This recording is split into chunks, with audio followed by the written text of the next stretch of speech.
Back to the disaster in Denver. Despite a savvy prediction that they were unbeatable, Joker and Jamal lost 3 playoff games at home and were routed twice in the series. Making matters worse, they were up by 20 in the second half of this game. Okay, we got it, Rick. There it is. Rick Wilds, can I Ruggero. tell you something? No. For 2 weeks, we tried to find if we could get an actual live Timberwolf. Do you know how bad of an idea that was? could've been well, days. You guys worked on that for 2 weeks. We brought. This is why I'm needed on the show. Hey, Wilds, what about An episode of Family Guy. Great TV. Would go viral. Just be all mad. Right, you want to make some noise. All right. What's the story here, Brew? An epic collapse by Denver or a great comeback by the Wolves? I'm going to let the clip play, but I resent this question so much because it's not a collapse by the Denver Nuggets. The Minnesota Timberwolves are a great team. It's just basketball. Did the Denver Nuggets come back against the Lakers, or was the Lakers a collapse, or were the Denver Nuggets just a better team?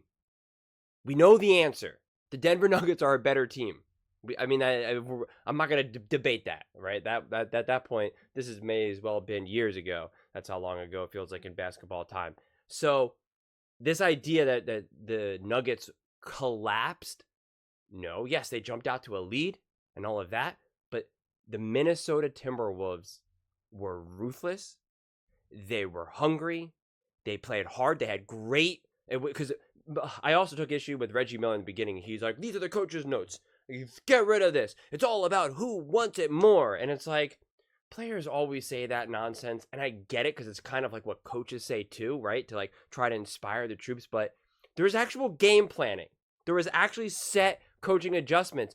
Putting Cat on Jokic. Like there was set things that were done that Minnesota Timberwolves did better. They also outcoached and outplayed the Nuggets. Like it was more than just hustling for 50-50 balls and fighting for rebounds. Like, yes, those things happen as well, but at the end of the day, and I've also emphasized this too, it is a make or miss league. Jokic was missing a lot of threes, but it's not like Jokic is Steph Curry back there. So let's not pretend that like Jokic is draining threes nonstop and then he just went randomly cold, right? Like that's not the reality. Or Cat is randomly not that good of a 3-point shooter and now he was just draining every single three. That's when make or miss really kind of can be emphasized in a lot of ways. And I think the make or miss aspect of basketball, which I've talked about at length, is definitely a factor, but it's a factor in every single basketball game, frustratingly so.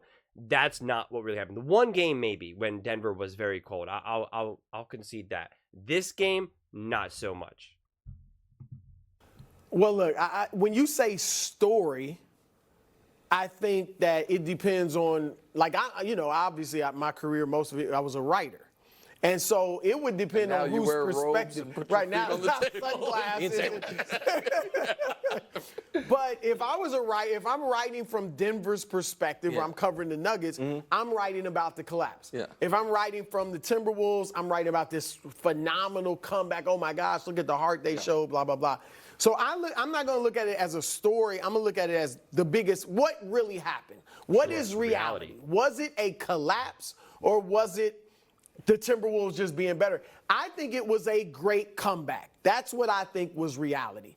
And I say that because if you really look at the series, and I think the teams, obviously, 7-game series are very closely matched. But I think this year Minnesota was better. And I think the better team won. I mean, they beat them 3 out of 4 times in Denver. All right, they beat them by 45 points one game, led them by 50 in that game. That is ridiculous that they could do that. And then they come back yesterday from 20 down. All right, they've got the size. All right, they got more depth than Denver. Their defense has been better all year than Denver's. What Denver has is the best player in the world, but outside of that, and Jamal Murray, obviously put up 35 points, but outside of that, it was all Timberwolves. And so I think the comeback is more important. And had Denver won, I think you could have looked at things in this series and said, we all would have said, oh, they're just a better team. But look at this graphic. I think the Timberwolves, they outplayed them in just about everything. More points, field goal percentage, they shot better. Everything. See now, okay, when you look at this from a series comparison, it can be slightly misleading. Now, because you can look at this and say, look at the field goal percentage. See, so make or miss didn't really add, that's pretty equal, pretty even, which is true. But you have to look at a game-to-game basis because, right, that's why statistics, like, theoretically, Minnesota or the Nuggets could have shot in their 4 losses like 10%. And that's like, you're obviously going to lose when you're only shooting 10%. These are made up numbers, of course. And then in the wins, they shot like 90%. And now that brings up the average like way up. So that's tough when you're looking at it from a series to series basis. If you're looking at it on individual game, I think these numbers can match up better because right now you can just be like, look, Minnesota just edged them out. And it's true. And I do think Minnesota proved to be the better, deeper team. I really do. But that doesn't emphasize this stat right there, though, kind of hides some of the ebbs and flows of a game and of one game versus the next. Because now it does look like that each game, right? If you put it this way, if you just look at this, you wouldn't see a 50-point game, right? You would see, wow, look at this. This series must have been wildly close. Every game must have been a nail biter. And we obviously know that wasn't the case. So that's why when you look at just these stats alone, it can be a little bit misleading. They had more of except turnovers, and obviously that's a positive that they have fewer. So they are the better team and whooped them in ass stocks. So they're the better team. It's not by a huge margin, but I think the best team won and the best team came back. So I do think Minnesota was a better team. I also think it was a collapse. I do too. And I think it has to be contextualized from basically the start of the series to the final half of the series. Going into this series, Denver had lost 2 games ever against Western Conference teams at home with that starting 5 healthy. Meaningless They lost statistic. 3 in this series. That is an outright, so that gives you an outlier aspect of it. Despite losing those first 2 games, they then rally the next 3, take firm control of the series on the back of their all-time great player, and with a chance to close out Minnesota, a young team, they're down 50 before losing by 45. Then they get back home. They are playing, defending their title at home, fully healthy. And it should be noted, one of their wins came without Minnesota's starting point guard playing, right? And Conley missed the game. Right. They have control of the game. The other team's best player is not playing well offensively. That's partly by design. Well, the 6 of, I understand they're double teaming and getting the ball out of his hands, but it's not. It's one thing if a guy who's going to be a Hall of Famer has a Hall of Fame performance. That's right. When the Bucks were up 3-2 defending their title in Game 6 at home, and Jason Tatum had 46 points. That's right. That was, you know what I mean? Okay, you tip your hat. That's not what happened here. And then you look at the history of, okay, how big of a blown lead was it? Well, we can show both graphics, Dust. It's the biggest blown lead in Game 7 history. So, and though it beats out one that happened.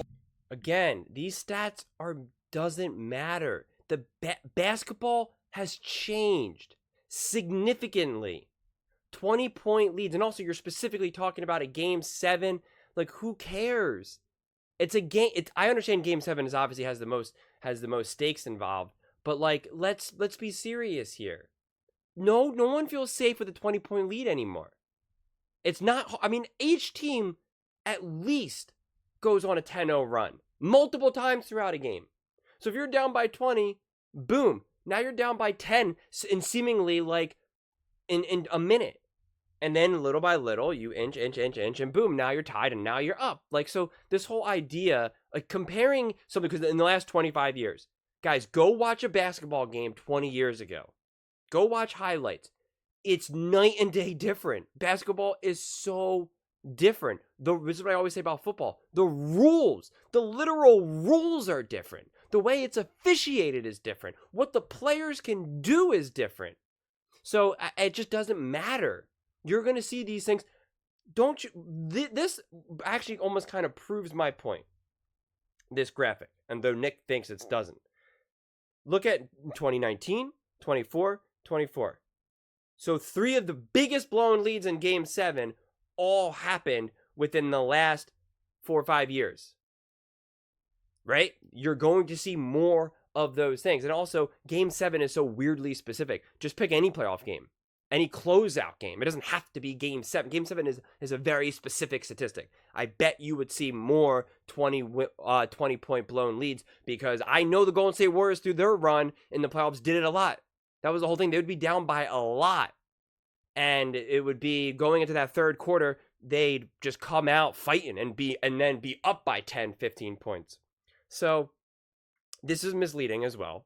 And Nick wants to emphasize the collapse of the Nuggets because it makes Jokic and the Nuggets worse. Now, I've said that I think the Timberwolves are a better team. I've said that I thought the Timberwolves were going to win this series. And I said that whoever wins this series is going to win the NBA Finals. So it's funny that I'm here now defending the Nuggets. But again, we have to be real. We can't just emphasize points because we want it to support our argument.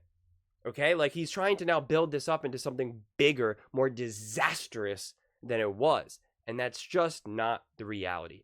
Minnesota Timberwolves have a perfect balance between prime and young youthful players, as well as some true seasoned veterans. Okay? They have a great coach, a great culture. They're hungry. They were ready to go. They had a better game plan. And the fact is, like, because he said, oh, well, one of those losses came from when their starting point guard for one of the wins for Denver Nuggets, the starting point guard was not there for Minnesota Timberwolves. But that also then kind of proves the point that this series may have not been that close. That if Conley maybe played that game, then maybe it doesn't go to 7. So that just kind of emphasizes, enhances that, well, maybe Timberwolves are actually a lot better. And if they are a lot better, then this whole idea of a blown lead is just, to me, overemphasized. Last week, but that was a Magic team no one believed in. Yep. The Nuggets, who were already on that list. Yep. And then one of the most famous games ever. That's the Kobe Shaq alley-oop game. And let me just show the other one real quick. And now we just go to second half blown leads. These are all famous games, guys. It's the Kobe Shaq lob game. It's the Rockets missed 27 threes in a row game. And it's the Kobe 6 of 24 Meta World Peace. It's the 3 game. Like, those are collapses, man. But Nick, in 4 years, 3 years, all of those games. But Nick, And again, let's look at this the Blazers versus Lakers game, which he's saying is famous. Does anyone think that the Blazers collapsed, or do they think that the Lakers are better? I think Kobe Bryant and Shaq are better, right? I think that's a pretty fair assessment. Golden State Warriors versus the Rockets. Steph Curry, Klay Thompson, Draymond Green, Steve Kerr. I don't know if was that the game. I'm not sure if that was the game when. It was for. I think that's when Kevin Durant was playing, right? That was when he was injured. So if you have Kevin Durant there, it's Kevin Durant. You know, who's a better team? When a team comes back, a better team comes back, they're just being beaten. It's not a collapse. That's really what I want to emphasize. When the better team wins, even if they're down by 100, it's not that the other team collapsed. A team collapses when they're the better team, they have the 20-point lead, and then they just squander it. That's a collapse. 4 years, 3 years, all of those games will be within the last few years. 20 points is not what it used to be. I remember covering playoff games, Heat-Knicks games, and the Knicks are Heat are up by 18, or which I can't remember who was up at that point, and it's over at halftime. It is over. All right, and today, 20 points is like 10 points 15 years ago. I know, but can I have a... It happens all the time, not in the playoffs, but it happens all the time in the regular season. So I know you're making it, because I think the facts bear out that you're correct. At the same time, why I agree that it was a collapse, once the Wolves got up 4, it felt over. It fell over. It felt like it. Once Rudy hit that shot, I'm like, this game is done. And I don't know if everybody was scared, or it was just Joker, or the offense is like, it felt like an AAU team with just 2 guys that belong on the team and 3 of the coach's kids a little bit. Like, hey, pick and roll with those 2 guys.